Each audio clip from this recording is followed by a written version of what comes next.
ശരിക്കും ഒരു ട്രിവാൻഡ്രം കാസർഗോഡ് ലവ് സ്റ്റോറിയാണ്. നിങ്ങൾ എങ്ങനെയാ ശരിക്കും കണക്ട് ആയി അവിടെ നിന്ന് ഇവിടം വരെ? നമ്മള് ലവ് സ്റ്റോറി സസ്പെൻസ് ആക്കി വെച്ചിരിക്കുകയാണ്. സസ്പെൻസ് ആയിട്ട് വെച്ചിട്ടുണ്ട്. എന്നാലും ചെറുതായിട്ട് പറയുകയാണെങ്കിൽ ഇവരൊരു കാട്ടുകോഴി. അതെനിക്ക് പണ്ടറിയുന്നൊരു കാട്ടുകോഴിയാണ്. ഇവനൊരു കാട്ടുകോഴിയാണ്. ഏത് പെൺപിള്ളേർക്കും മെസ്സേജ് കൊടുക്കും.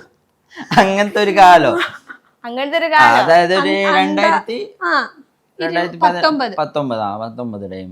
ഞാൻ അതിന് മുമ്പേ തുടങ്ങി.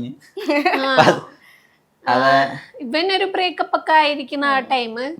ഞാൻ പിന്നെ അങ്ങനെ റിലേഷൻ ഒന്നും വേണ്ട, ഇങ്ങനെ വൈബ് എടുത്ത് നടക്കുന്ന ടൈം.